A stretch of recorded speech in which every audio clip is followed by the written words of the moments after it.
Bismillahirrahmanirrahim. Alhamdulillahirabbil alamin. Allahumma shalli wa sallim ala sayidina Muhammadin miftahi babi rahmatillah adada ma fi ilmillah salatan wa salaman daimaini bidawami mulkillah wa ala alihi wa sahbihi. Allahumma shalli ala sayidina Muhammadin salatan taftahu biha lana futuhal arifin wa tufaqihuna biha fid din wa ala alihi wa sahbihi. Assalamualaikum warahmatullahi wabarakatuh. Alhamdulillah kita bisa kembali bersama-sama belajar tafsir hikmah dalam episode suratul Fatihah. Pada episode sebelumnya kita membahas bagaimana orang-orang yang mendapatkan keistimewaan memiliki kemampuan lebih dalam memahami Al-Quran. Dan orang-orang itu adalah keluarga Nabi Muhammad sallallahu alaihi wasallam. Nah, ketika kita mendengar seperti ini, kemudian kok ada rasa nggak suka di hati kita, ini bahaya. Karena itu penyakit iri kepada keluarga Rasulullah SAW. Seharusnya kita suka siapapun kok. Sahabatnya Rasulullah mendapatkan kemuliaan, kita suka. Ya, keluarga Rasulullah mendapatkan kemuliaan, kita suka. Ada muslim biasa mendapatkan kemuliaan, kita suka. Kita suka kepada semua orang yang mendapatkan kemuliaan. Jangan sampai di hati ada perasaan, nggak enak nih ya. Kok saya nggak seperti beliau-beliau ya. Emang dzalika fadlullah yu'tihi may yasha wallahu dzul fadlil azim. Itulah karunia Allah. Allah berikan pada siapapun yang Allah kehendaki. Ya, enggak bisa kita mau membatasi karunia Allah ini mau kita atur, ya Allah buat saya ya. Juga enggak bisa. Ada memang orang-orang yang Allah kasih karunia lebih dari yang lain. Karunia Allah itu luas dan itu miliknya Allah, ya terserah Allah yang ngasih. Makanya Allah paling enggak suka kalau ada orang yang iri kepada orang lain atau dengki kepada orang lain. Karena dia sebetulnya protes kepada pembagiannya Allah Subhanahu wa ta'ala.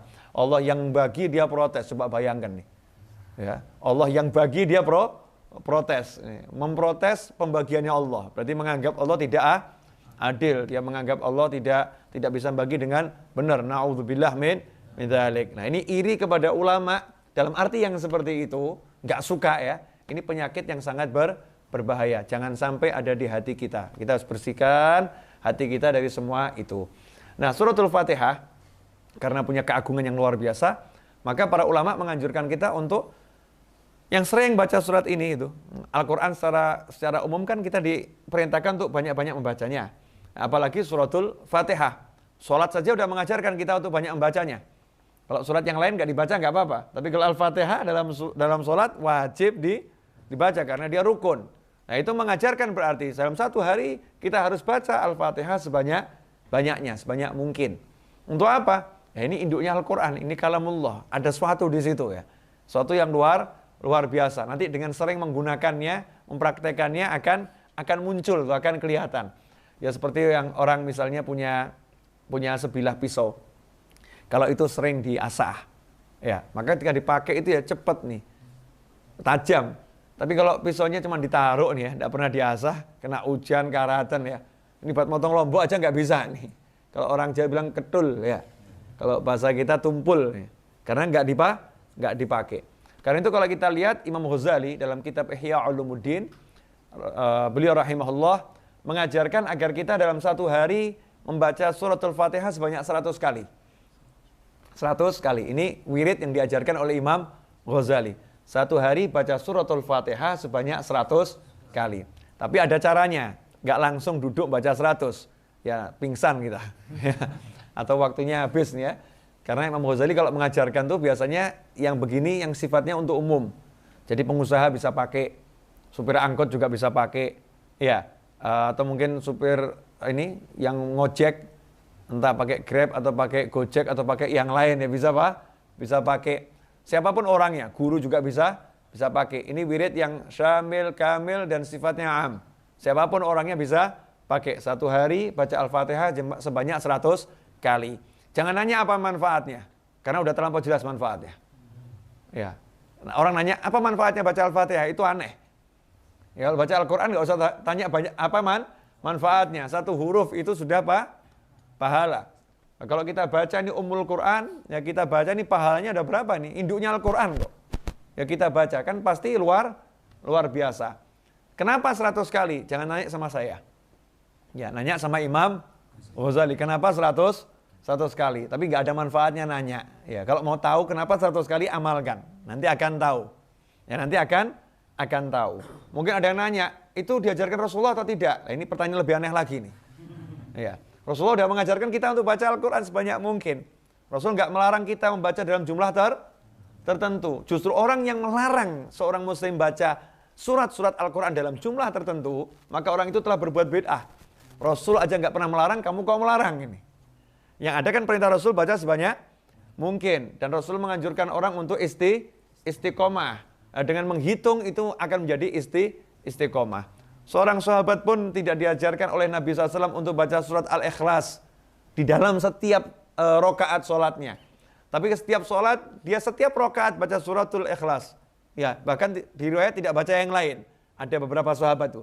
Yang satu setiap baca surat apapun diakhiri dengan surat Al-Ikhlas. Rasul pun mengatakan, cintamu pada surat Al-Ikhlas menyebabkan engkau masuk ke dalam surga. Nah, Imam Ghazali mengajarkan kita baca 100 kali surat Al-Fatihah. Ya, kita coba amalkan. Caranya gitu kan, dibagi menjadi 5 tahap. Tahap pertama yaitu setelah sholat subuh.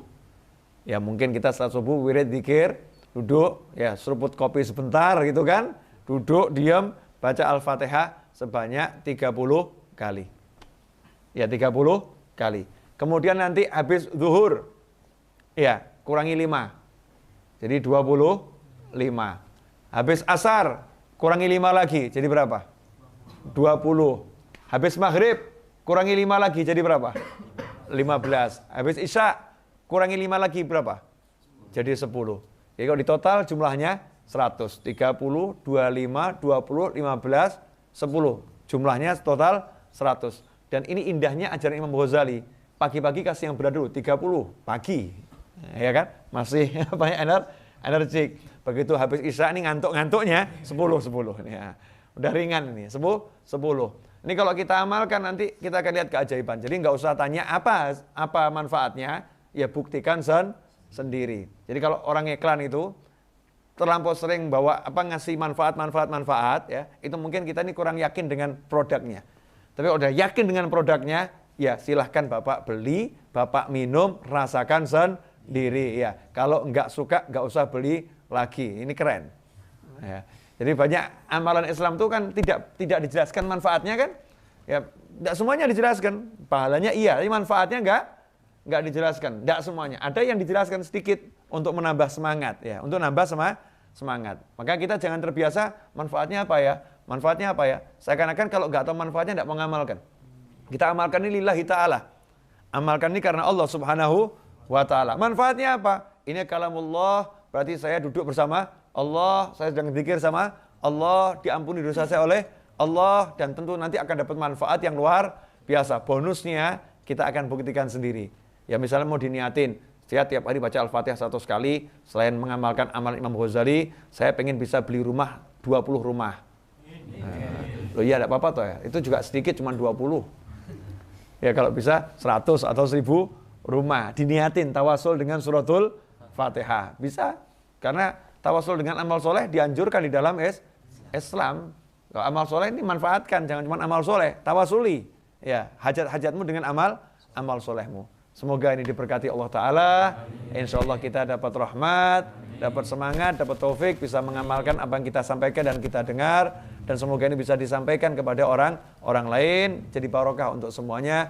Wassalamualaikum warahmatullahi wabarakatuh.